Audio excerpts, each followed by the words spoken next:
guys, every gising is a blessing. So, nandito na naman tayo sa kitchen. May naisip akong recipe. So, meron ng breast chicken. So, nilagyan ko lang, kinat ko lang ng ganito. Tapos, itong 3 pirasong bawang. Itong unsalted butter. Yung kakanggata or coconut milk. Or ano tawag dito sa Pilipinas? Basta gata. Tapos itong olive oil. Meron, dapat fresh parsley, but I don't have fresh parsley, pero meron ako nito, so pwede na to. Tapos itong paprika to taste. Paprika. Tapos, this one, black pepper.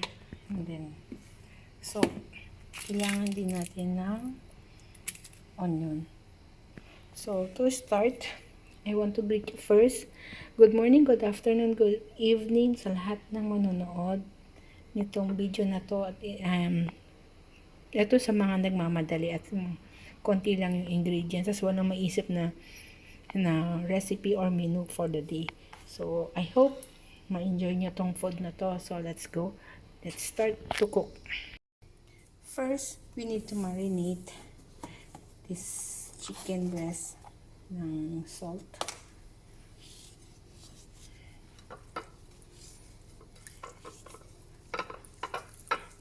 Huwag masyado kung ayaw nyo ng maalat. So,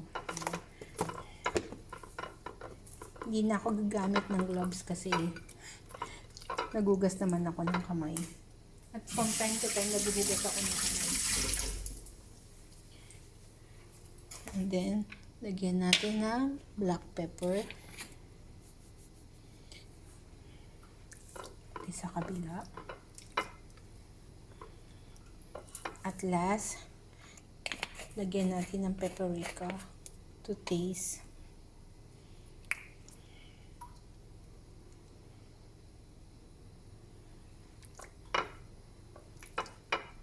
And then,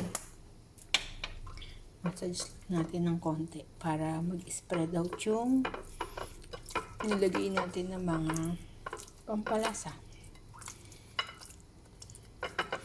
Hindi mo na to kailangan pang i-marinate ng matagal, lalo na kung fresh naman yung chicken mo tapos malambot na siya.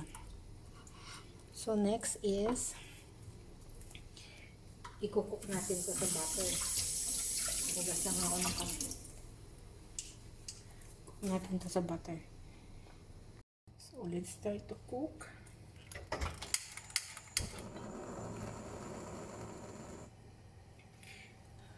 Super low fire lang yung gagamitin natin na apoy.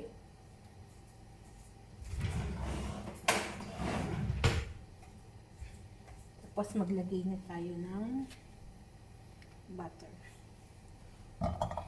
Melt lang natin tong half cup ng butter.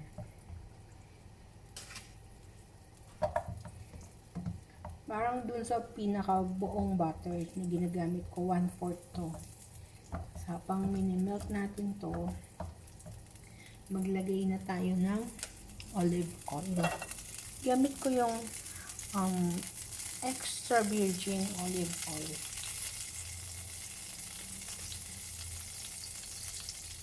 Konti lang.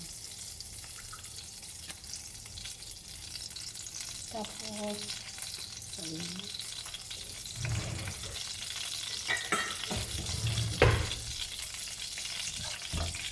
pagkagamit ko, binabalik ko na sa lalagyan para hindi ako masyadong ligpitin.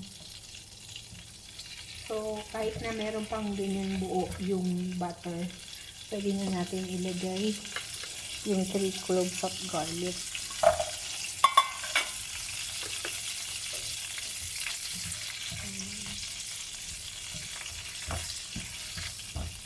Tapos, pag nilagay na natin yan, lagay na natin yung chicken.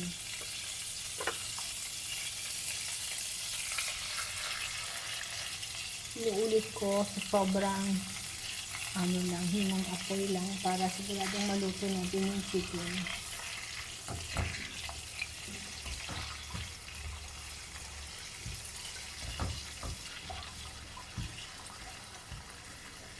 Ayan, lutuin lang natin yung chicken.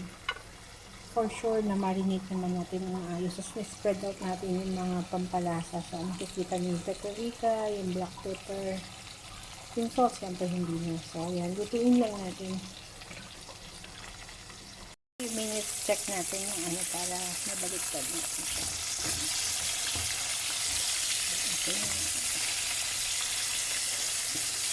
Remember, sobrang hina lang ng apoy para siguradong maluto natin yung chicken.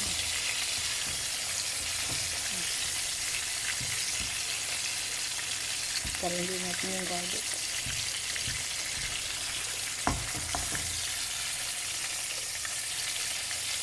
Wait ulit natin ng few minutes. So, yan. I-check na natin ulit. Pangunin muna natin ito ulit. Yung chicken, mag-sure na dito na. Yan na kung sila na siya sa golden brown. Huwag natin kalimutan tanggalin yung bawang.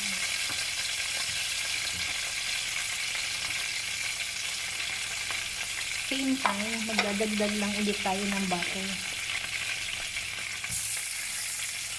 Hanggang natunaw ulit siya. Kailangan natin yung ano, kasi ito yung magpapalasa.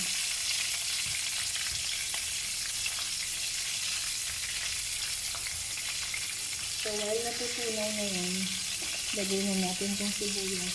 Habang piniprito ko kanina yung ano, yung manok, naghiwa na ako. Nagtagtag na ako nitong sibuyas sa kanang bawang. Magdagdag tayo ng konti.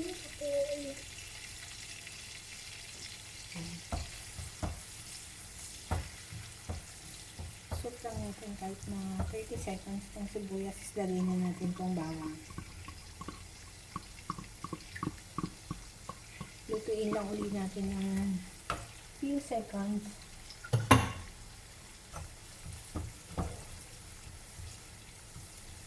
Kung nandito kayo, maamoy yung aroma ng bawang, bango-bango. Tapos yung butter.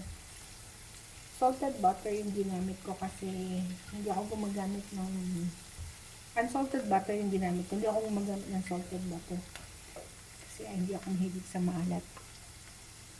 Pag kumukulo na ganyan, pwede na natin ilagay yung coconut milk.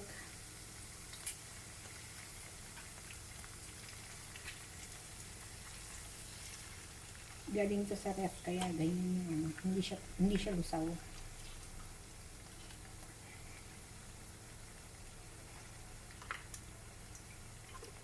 Haluin natin. Hanggang mag-melt. Kasi nasa super low fire ulit ako. Pero pwede naman kayo magdagdag kung naiinip kayo or kung nagmamadali kayo. Make sure na haluin nyo lang para hindi masunog.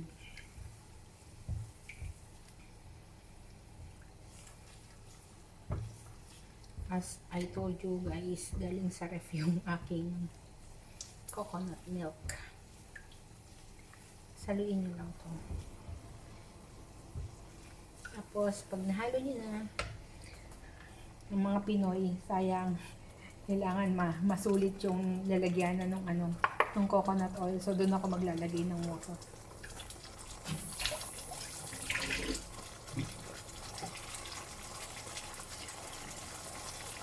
So, add tayo ng water. Sayang kasi. Para masulit. Unti-unti hanggang makita nyo nagko-combine na yung sabaw.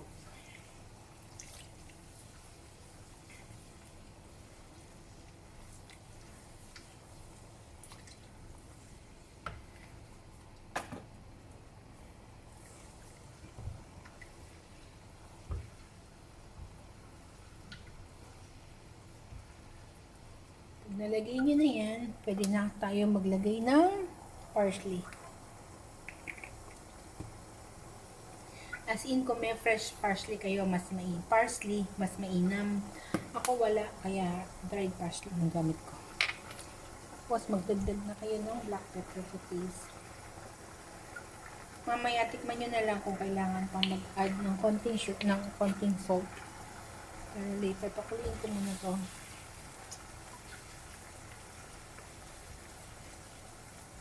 As in, pag nandito kayo, maamoy nyo to kung gaano to kabango. Pag ganyan kumulo na, lagay na natin uli yung chicken.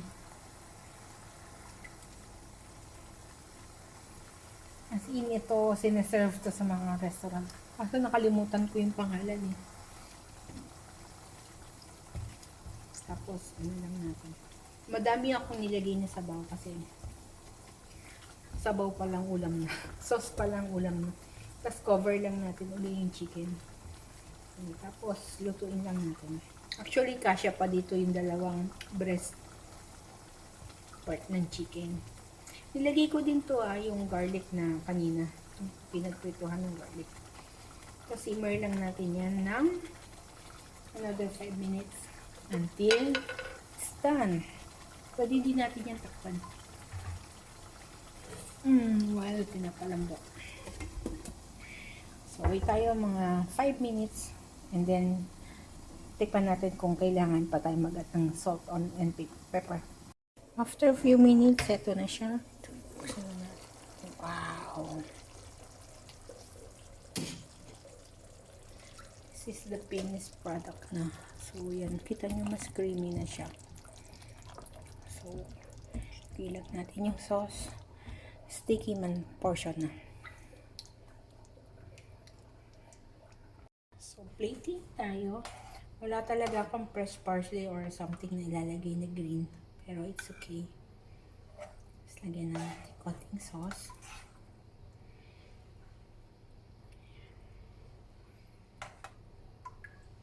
Sticky man portion na. O, diba? So, this is it na, guys. So, tara. Tikliman na. So, this is it, guys. So, ito yung garlic kanina. So, let's try. Super lambot na siya. As in. Guys, look. Wow. Ang sarap. Try nyo na to, guys. For sure, magiging favorite nyo na to at weekly recipe nyo. Okay, guys. Thank you again for watching. Tandaan natin. Every gising is a blessing. Bye! Thank you for watching. God bless us all.